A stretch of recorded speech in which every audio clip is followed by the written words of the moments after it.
So for today's episode of Love is Rap, as you can see in the title, GLs are now problematic.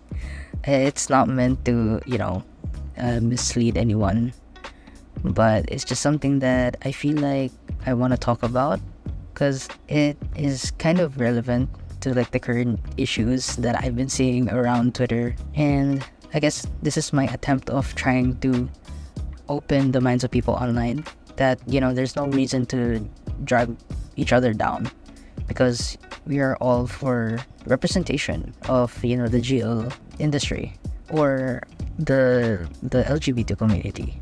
So to start off with, I want to talk about Gap, the series. And not the whole thing, but it's just the issue of Gap, the series versus the other GLs. So I've been seeing like a lot of people reposting and tweeting about how Gap, the series paved the way for the other series. And to be honest, like I totally agree with this because if it weren't for Gap being the sort of like lab rat of the GL industry, I don't think we would have all these other, good series or GLs in general. I feel like, they became like the benchmark for GL. So naturally, it's either, they'll surpass Gap the series or they don't. And I don't see this like as a bad thing because, we need to start somewhere. And this made me like think back to the first GL that I watched, the first Thai GL I watched, but it's a movie. I don't know if you guys are familiar with Yes or No, but this was a movie that was released way back in 2010. I was in high school.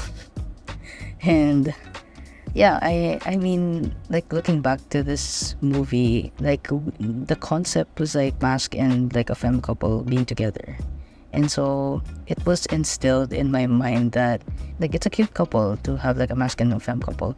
But, seeing Gap the series, like I didn't think I would enjoy having or enjoy seeing like two femme couples. So, I feel like Yes or No became like the benchmark for the GL series. And to me, it surpassed that, or like it showed like a different side of the GL industry. And I would say it surpassed Yes or No because of how successful it was after. I also think that not all pieces of work are perfect and there's always like room for improvement. Just like how Gap the series went through like so much to get to where they are right now.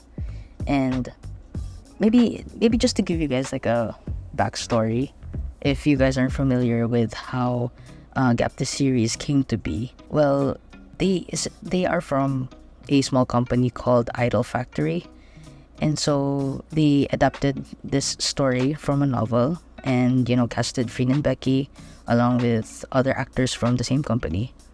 And anyway, like they released the pilot trailer and they received like negative feedback. And honestly, like during this time I wasn't really sure like what kind or what specific feedback they received because I wasn't like a fan until like the maybe third or fourth episode of Gap. I wasn't sure like what kind of feedback they received, but it led to them like changing locations and some parts of the script. And so the shoot date was like pushed back and finally came like I think October 2022. They released the improved version, and I guess the rest was history because from there like people enjoyed it. I wouldn't say like Gap was perfect. Like there are still some parts of the series that really needs to be improved, but you can't take away the fact that a lot of people enjoyed watching the series. The bottom line is like don't judge without researching or getting to know the process because a lot of people worked hard on these productions. I understand that everyone is entitled to their own opinion, but if it's gonna spread like negativity or toxicity, then let's refrain from posting whatever shit online that is going to affect like the fans or the actresses themselves. So anyway, moving on. let's talk about like the storytelling and the representation in the GLs. So I feel like story wise, I have seen a lot of comments as well about a certain writer having problematic stories. I'm not gonna name drop because I also can't pronounce their name properly, so it'll probably be okay not to mention. But I think most of you know already which writer I'm talking about. But anyway, I have nothing against this writer. I mean, she's or he or whichever she or he prefers. I feel like they're a good writer. So anyway, I think that so far of all the GLs that have been released, I would personally say that the representation is there. Whether it be like girls love being portrayed as a normal thing in the society, or like a scenario where there is discrimination because that's the reality of it. But then they show how it isn't any different from like a hetero couple or relationship. So if I may give examples, Blank the series did such a good job with showing like the struggle of the relationship of Anung and Nung, because both of them are women. Then the age gap is there, which became such a really big issue. I don't fully understand why it's such an issue, because the other character isn't a minor. And if you watch and if you read the novel, like they didn't become together right away. Like I don't know guys. I mean, everyone has like a different opinion, and I mean, even before watching Blank the series, I wasn't really into like the whole age gap thing. But because Blank did such a good job like explaining like how they both became together, like my perspective changed, and age gap isn't really like such a big problem if both of you are on the right track. Sorry, not the right track. If both of you guys are on the same track, or like same maturity level, something like that. So I don't know, for me it changed my perspective.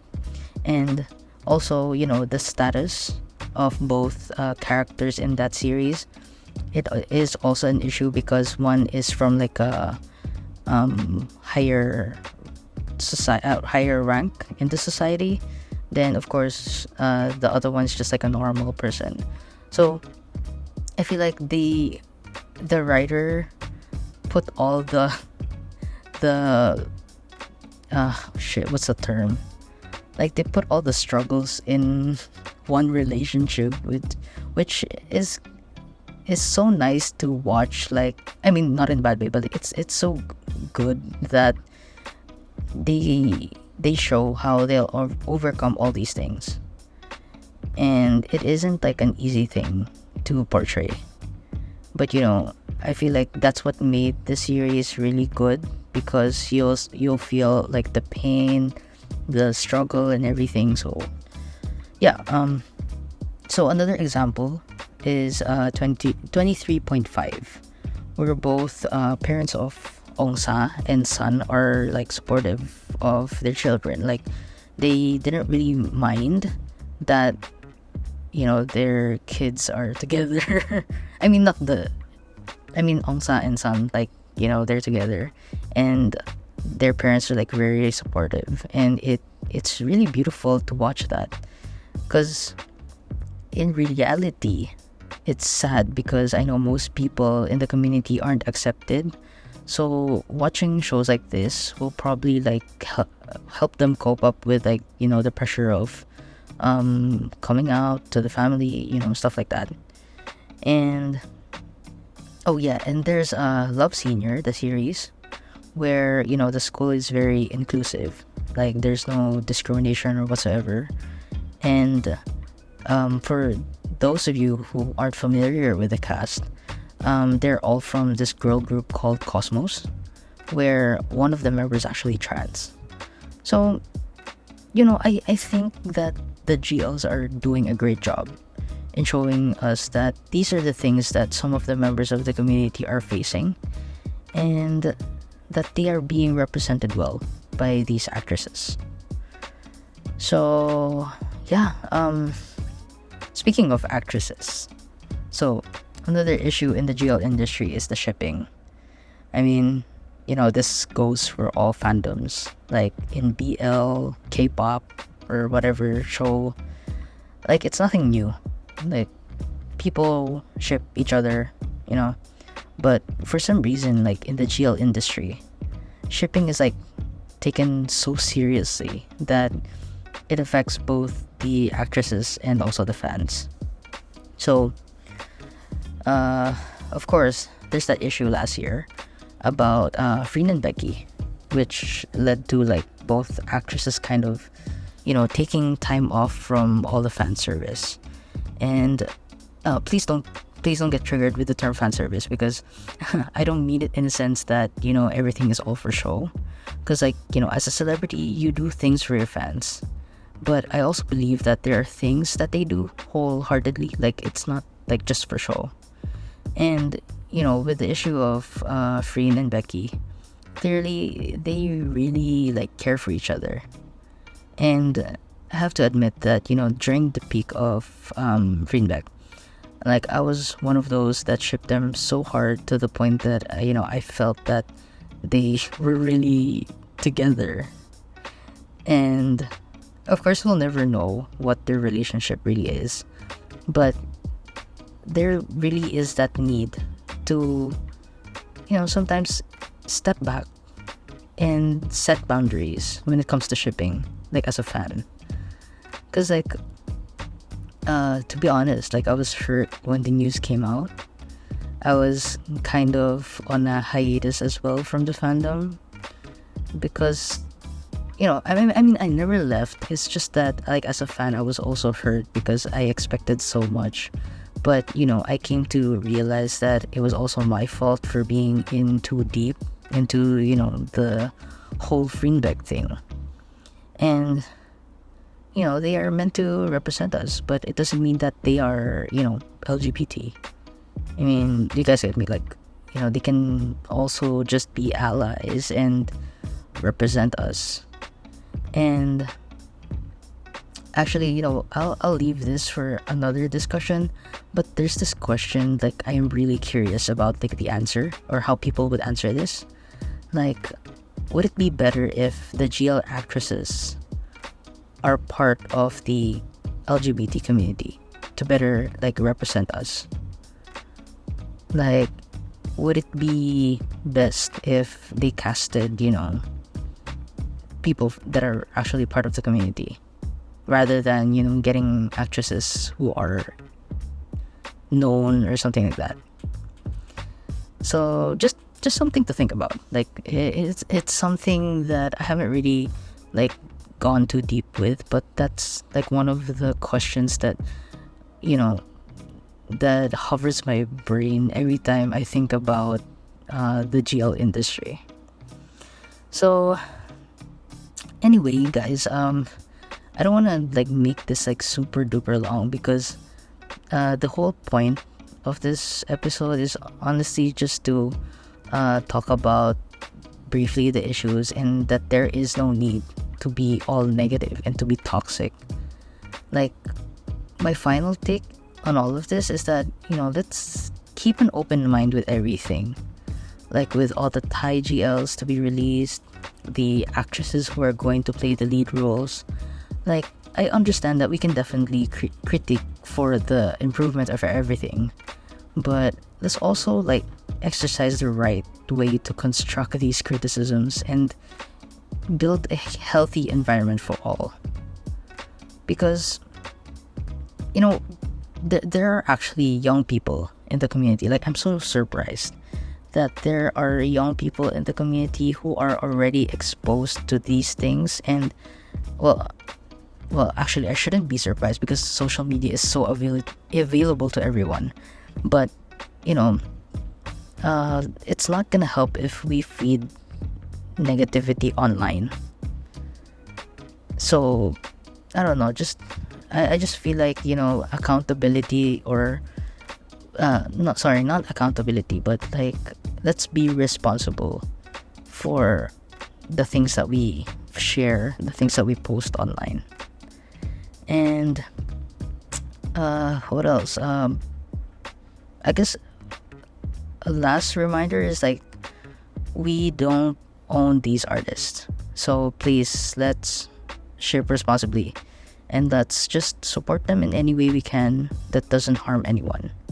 Like, I'm really all for just having a healthy fandom, so let's stop all the bullshit, like the nonsense of comparing actresses and series. Like, if you don't like it, then don't watch it. You know, let people enjoy what works for them, because I understand that not every story is for all people. And if you're not like the target audience, then just leave. Just simple as that. And yeah, I mean, to me, because I try to keep an open mind to all GLs. Like, to be honest, there's this one GL series that has, I mean, there are fans, but there's also a lot of complaints, because like, it really tests your patience. Like, okay, I'm gonna name drop. It's Dream, the series. Like, it's also under Idol Factory. But don't get me wrong, like, I love the series. Like, I love the lead actresses. They did such a good job. But of course, there's like a lot of room for improvement as well. But I wouldn't say it's really bad. It's just that it really tested my patience for like 11 episodes. So yeah, and there's also one of the good series that a lot of people are like kind of into now, which is like The Secret of Us, which is also on Netflix. So please, guys, watch it. It's really good. And yeah, anyway, that's all from me, and I can't wait to dive deeper into like the next jail series. I don't know, like, I might do The Secret of Us, even though it's not finished yet. But I also want to do like a review on Uranus 2324. But yeah, I'll probably need to watch it again first before I actually do the review. So yeah, I hope you guys can continue supporting this, even though like I haven't posted in a long time. So yeah, thanks for listening, and see you on the next EP. Bye, guys.